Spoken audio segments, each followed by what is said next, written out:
ఒక సంచలన విషయం ఏంటంటే new gen Maruti Suzuki Swift car CNG వెర్షన్లో రిలీజ్ చేయనున్నట్లు తెలుస్తోంది. ఈ ఏడాది ద్వితీయార్థంలో ఈ కారు లాంచ్ చేయనున్నట్లు సమాచారం.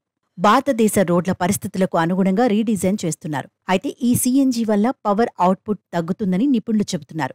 కానీ 32 కిలోమీటర్ల మైలేజ్ ఇస్తుందని సమాచారం. ఇక పెట్రోల్ వెర్షన్ కంటే ఈ సిఎన్జి ఇంజన్తో వస్తున్న కారు ధర 90,000 నుంచి 95,000 ఎక్కువగా ఉండనున్నట్లు మార్కెట్ వర్గాల సమాచారం. మొత్తానికి ఈ కారు పెద్ద చర్చ రేపింది. ఇక ఈ న్యూజెన్ మారుతి సుజుకి డిజైర్ కార్ను ఏ క్షణమైనా విడుదల చేసే అవకాశం ఉంది. ఇంతకుముందు డిజైర్ మోడల్లో వచ్చిన కార్లు దేశంలో పెద్ద ఎత్తున అమ్ముడయ్యాయి. కొత్త మోడల్తో సేల్స్ మరింత పెరుగుతాయని అంచనా వేస్తున్నారు. ఈ కారుపై కొత్తగా సన్ రూఫ్ కూడా ఏర్పాటు చేస్తున్నట్లు తెలుస్తోంది.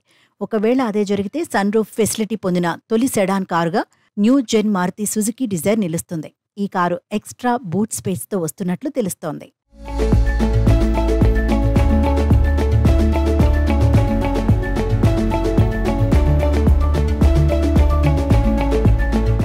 దీని కొలతలన్నీ పాత మోడల్ తరహాలోనే ఉంటాయని సమాచారం. ఈ కార్లో 1.2 లీటర్ జెడ్ సిరీస్కు చెందిన 3 సిలిండర్ల Z12E పెట్రోల్ ఇంజన్ అమరుస్తున్నారు. ఇది 111.7 Nm పీక్ టార్క్ ఉత్పత్తి చేయనున్నట్లు సమాచారం. దీనికి మాన్యువల్, ఆటోమేటిక్ ట్రాన్స్మిషన్ ఫీచర్లను జతపరుస్తున్నారని సమాచారం. వీటికి అదనంగా automatic HVAC, keyless entry, cruise control, 9 అంగుళాల టచ్ స్క్రీన్ ఇన్ఫోటైన్మెంట్ సిస్టమ్ సైతం కార్లో ఉంటాయి.